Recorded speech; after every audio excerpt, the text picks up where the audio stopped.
The Lord calls you to pray and to do it in secret. This is not just for the spiritual elite.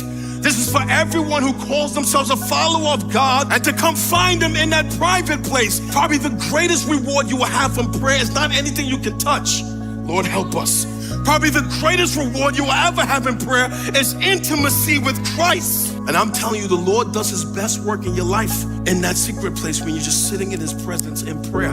In verse 16, and he says, and when you fast, do not look gloomy like the hypocrites, for they disfigure their faces, that their fasting may be seen by others. Truly, I say to you, they have received their reward. He says, and when you fast, don't go around holding your stomach and going into your job and saying, people say, oh, what's wrong with you? Oh, my church got me fasting this week. And he said, don't do that. Don't be bragging every time you bump into somebody. Oh, why you look like that? Oh, man, you know, I'm fasting. He said, don't do that. Don't look for that attention. They shouldn't even know you're doing it. He says, when you do that, your only reward is people knowing that you're fasting. He said, but when you fast, anoint your head, wash your face, that your fasting may not be seen by others, but by your Father who is in secret. And your Father who is in secret, he will reward you. Look at the promise. He says, if you pray, he will promise reward you. And look at the other promise. And if you fast, he will reward you. Again, the reward is nuanced. I love that. He does not tell us exactly what the reward is, so that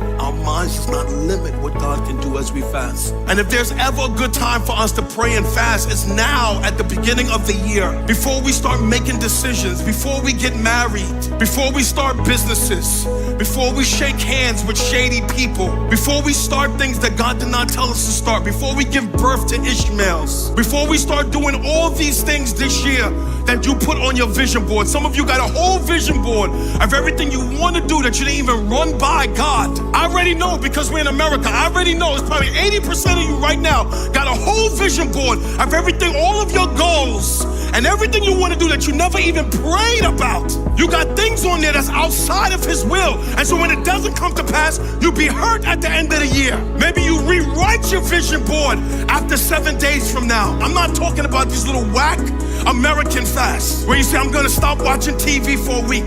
That ain't fasting. If it don't hurt your flesh, it's not a fast. You gorging yourself on fast food all week while you're not watching TV and calling that a fast, that's American, that's not biblical. I'm calling America, the whole bride, to slow down and to not try to build into a year with pride and arrogance what we think the year is supposed to be, and to take the first week of the year to tell your flesh you have no authority over me.